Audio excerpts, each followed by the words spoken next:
let's focus on your two industries for a minute. Pretty highly regulated. So where is the bridge between innovation and operations?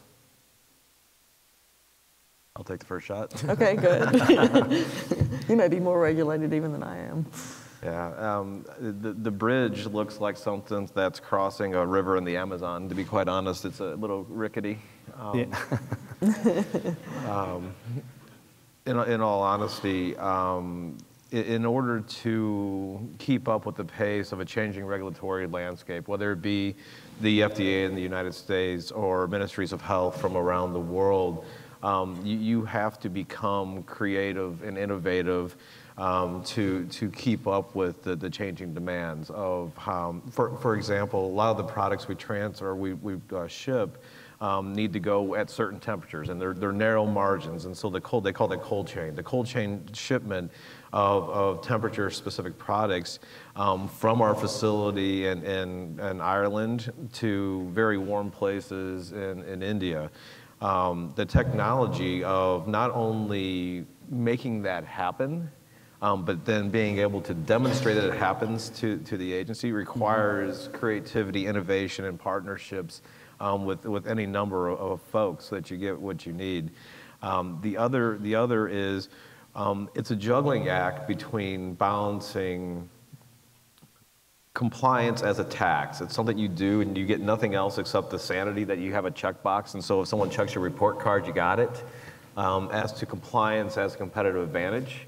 And it's the compliance and quality as a competitive advantage where it partners with innovation, because you're doing it for the right reasons at the right time to meet your overall business driver. Fantastic. I would certainly agree that regulation can drive innovation. And in the oil and gas business, the regulation that we deal with is mostly around air, water, how we construct our wells, how we perform some of our completion activities. And for us, we have a huge operation in the Permian. We have 12 gas processing plants. We have over 20,000 wells. And what our organization is trying to do, and they've had quite a few successes with this, is to, as you were saying, Tim, is to think ahead and to try to get ahead of what the regulations will be. Because if you can do that, and if you can envision, put yourself in we live here, these are communities we all live in, and we know what we want our environment to be. So if we think ahead and think 10 years from now, 15 years from now, what is it really that I want our children, our grandchildren, what kind of world do we want them to live in? So what is it that we need to be thinking about now that could ensure that we're minimizing the impact, and not only minimizing, but maybe coming up with ideas that actually help.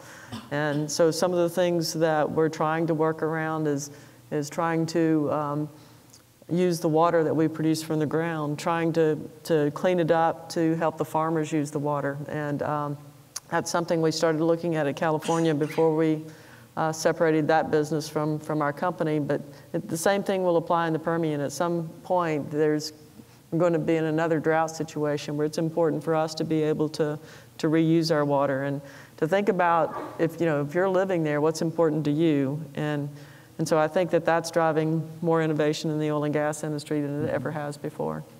Do you have any thoughts, Andy, on that dynamic tension, I'll call it? Yeah, design loves constraints. Everybody loves to talk about a white sheet of paper, let's blue sky it. But actually, it's very hard to come up with innovations and new things when you don't have constraints. And some industries and some problems are more constrained than others, but constraints are simply a fact of life, and they're things that you work with, they're things that you work around. Some of them are you impose upon yourself, the way that you want your company to operate, the kinds of businesses that you're willing to engage in, and some of them are external. Sometimes it's regulation, sometimes it's just changing market, sometimes it's trade agreements. I mean, all sorts of things can be constraints, and the fact of life as creative people, as we all are, is that we have to live within constraints. So, and I think that's fine. I really like the idea too that you are looking down the road and sort of getting ahead of the curve.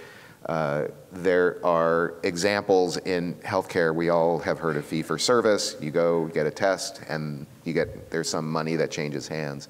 And increasingly that is changing, partly because of the Affordable Care Act, but lots of other forces are at work to change that from fee for service to sort of population health, and you manage the health of a population aggregated.